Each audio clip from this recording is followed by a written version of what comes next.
Bonjour et bienvenue à Informatique sans frontières. Nous continuons notre formation version tutorialisée et nous venons juste dans la barre de tâches pour cliquer sur notre Microsoft Word. Comme d'habitude, nous cliquons sur la page vierge. Et là, nous sommes ici. Nous allons partir dans le menu fichier pour voir la dernière chose que nous devons voir ici, à savoir options. Et dans options, nous avons un tableau qui s'affiche. Et ce tableau nous permet de pré-customiser les choses que nous voulons voir faire automatiquement lorsque nous saisissons sur Word.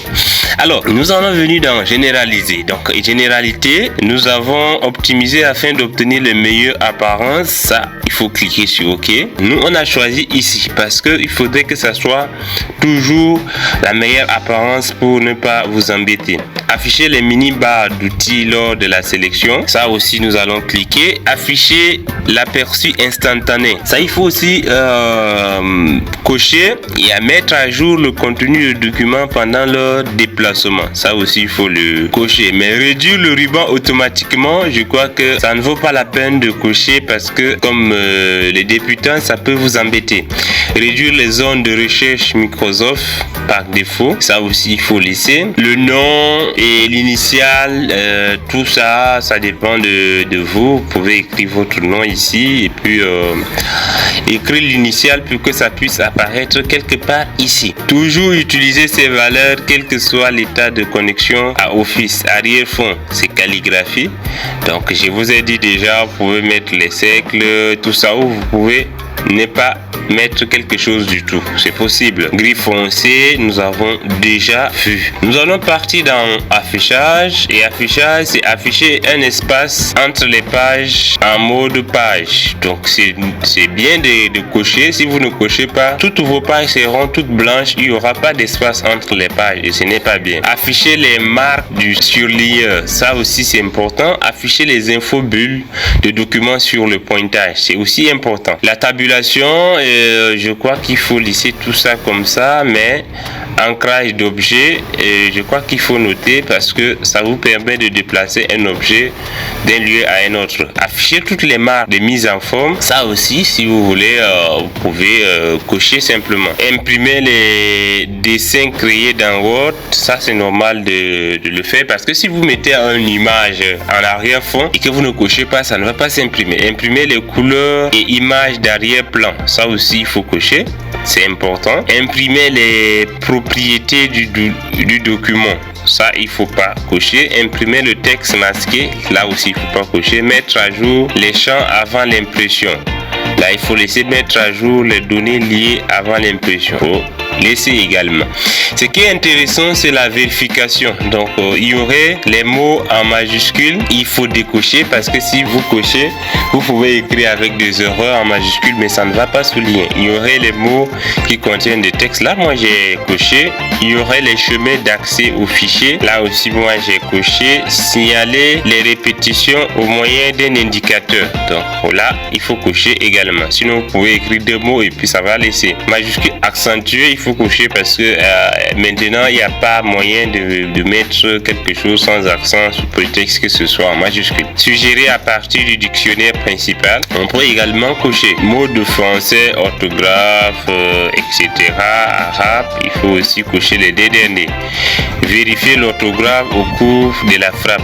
Là, il faut cocher, vérifier la grammaire au cours, ça aussi. Il faut vérifier la grammaire et l'orthographe, il faut cocher.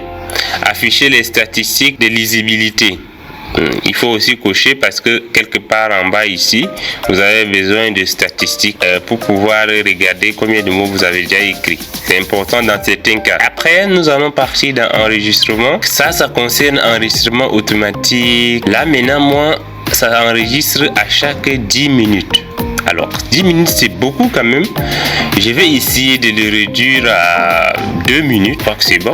2 minutes. Tout ceci, ça peut être customisable. Donc, vous pouvez laisser. Ne pas afficher le mode backtage à l'ouverture ou l'enregistrement des fichiers via des raccourcis clavier. Ça, il faut pas cocher. Toujours enregistrer sur ordinateur. Ça aussi, il faut cocher parce que parfois, ça demande d'enregistrer en ligne alors qu'on n'a pas souvent la connexion. Donc, voilà. Durée de conversation des fichiers dans le cache de documents Office. Donc, quand vous finissez, vous avez par exemple enregistré, vous n'avez pas par exemple enregistré un fichier et que vous voulez le chercher, ça va durer 14 jours. Et 14 jours, je crois que c'est quand même petit. Alors, nous, on va mettre 30 jours, le maximum possible. Il y a la langue, et ça c'est important, nous avons la langue française par défaut. Au cas où vous avez une autre langue, par exemple l'anglais, vous pouvez juste télécharger, installer la langue en cliquant ici et vous pouvez choisir la langue que vous pouvez installer et puis le mettre par défaut. Ici, langue de création et vérification linguistique. Ici aussi, c'est l'anglais qui est mis en défaut ici. Donc moi, comme je travaille souvent en français, je vais mettre français. Définir la langue par défaut, donc je vais mettre français. Je vais cliquer sur OK. Ça va? Si c'est votre cas, vous le faites. Mais si vous avez une autre langue, l'allemand, l'italien, l'espagnol, je sais pas trop le russe, l'arabe, vous pouvez cliquer ici et choisir simplement la langue de votre choix pour le faire. Il y a option d'ergonomie, produit le retour sonore. Moi je n'aime pas des sons, donc j'ai laissé. Poursuivre l'exécution de vérification d'activité pendant que je travaille. Ça il faut cocher, c'est important. Afficher les touches des raccourcis dans les infos bulles. Il faut le cocher. Développer tous les titres lors de l'ouverture d'un document. Il faut aussi laisser sans cocher. Option avancée, il y a la FAP, remplace le texte, etc. Il faut faire exactement comme j'ai laissé. Autoriser le déplacement des textes par glisse, déplacer, appuyer sur CTRL, puis cliquer pour suivre le lien hypertexte, etc. Il faut le cocher.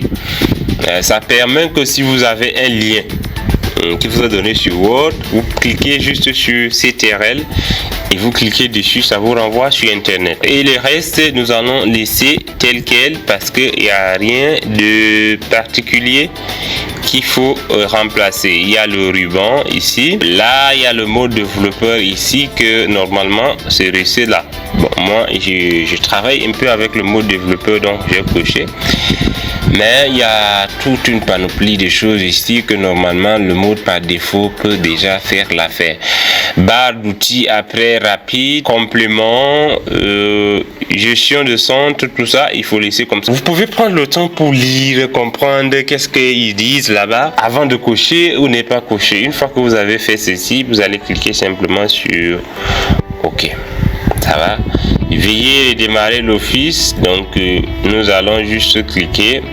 Et lorsque nous démarrons l'office, tout est déjà en place pour pouvoir travailler selon les conditions que nous avons données là-bas. C'est très important de pouvoir faire cet exercice parce que ça vous permet de gagner en temps lorsque vous écrivez les mots pas en français ou bien avec des erreurs ou bien pas à sa place. Vous aide à gérer ces erreurs qui arrivent fréquemment pour pouvoir mieux avancer dans le travail. Merci de nous avoir suivis. Informatique sans frontières, réseau de partage et connaissances. Abonnez-vous.